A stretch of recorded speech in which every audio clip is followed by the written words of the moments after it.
Digital নিরাপত্তার কথা ভাবলেই আমাদের মনে জটিল কোর আর লুকানো দরজার ছবি ভেসে ওঠে।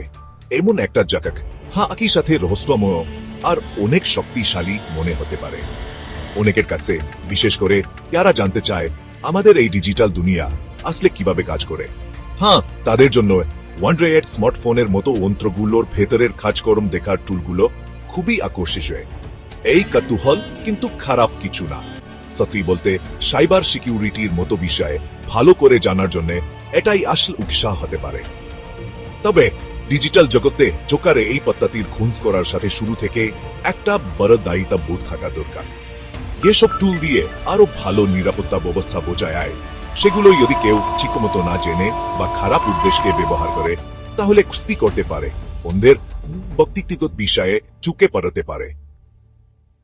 তথ্য জানার ক্ষমতা এমনকি শেখার জন্য হলেও হালকাভাবে নেহার বিষয় না।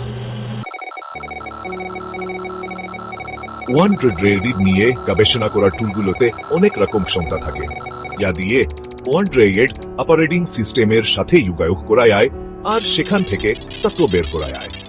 এর মধ্যে একটা পরিচিত ফিচার হলো শর্ট মেসেজ সার্ভিস, SMS বা হিস চালাচালির উপর নজর রাখতে পারা। এই ধরনের টুলে আরেকটি গুরুত্বপূর্ণ ফিচার প্রায়ই দেখা যায়, সেটা হলো ফোনে সেভ করা কন্ট্যাক্ট লিস্ট বের করে আনতে পারা। এছাড়াও এই টুলগুলো প্রায়ই ফোন সম্পর্কে বিস্তারিত তথ্য বের করতে পারে, যেমন ফোনের মডেল, বর্তমান IP অ্যাড্রেস আর কি ওয়েব ইনস্টল করা আছে সেই তালিকা। এভাবে বেশিরভাগ ওয়ান্ড্রয়েড এক্সপ্লোরেশন টুল কাজ করে, তাকে সাধারণত গোপন পেলোড বা স্টেলথ পেলোড বলা হয়। এই পেলোড আসলে এমন একটা সফটওয়্যার ব্যবহারকারীর অজান্তে টার্গেট ওয়ান্ড্রয়েড ফোনে চলতে শুরু করে। এই পেলোড বিভিন্ন উপায়ে পাঠানো হতে পারে, যেমন কোনো খারাপ লিঙ্ক অথবা কোনো পরিচিত ওয়েবের নকল ভার্সন দিয়ে। একবার চালু হয়ে গেলে এটা চুপচাপ কাজ করতে থাকে আর নির্দিষ্ট তথ্য জোগাড় করে, এমন SMS, কন্ট্যাক্ট লিস্ট বা ফোনের তথ্য। জোগাড় করা তথ্যগুলো একটা নির্দিষ্ট দূরবর্তী জায়গায় পাঠানোর জন্য পেলোডটিকে প্রোগ্রাম করা থাকে। এটা সাধারণত টুল ব্যবহারকারী নিয়ন্ত্রণ করে। ওয়ান্ড্রয়েড টুল দিয়ে ডিভাইসের তা দেখার চেষ্টা শুধু শেখার জন্য, একটা নিয়ন্ত্রিত আর নৈতিক পরিবেশের মধ্যেই সীমাবদ্ধতা থাকা উচিত।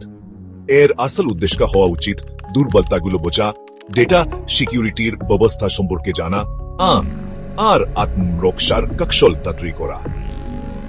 তবে শেখার জন্য নৈতিক ব্যবহার আর অনৈতিক বেআইনি কাজের মধ্যেকার পার্থক্যটা একদম পরিষ্কার। এই সীমা কখনোই পার করা উচিত না। কারো স্পষ্ট জেনে বুঝে দেওয়া অনুমতি ছাড়া এই ধরনের টুল ব্যবহার করে কোনো ডিভাইস কারো ব্যক্তিগত তথ্য দেখা, ব্যক্তিগত গোপনীয়তা মারাত্মকভাবে লঙ্ঘন করা, এবং বেশিরভাগ দেশে এটা একটা শাস্তিযোগ্য অপরাধ। এইসব টুল যারা শিখছে বা ব্যবহার করছে, নৈতিকভাবে ব্যবহারের সম্পূর্ণ দায়িত্ব তাদের নিজেদের।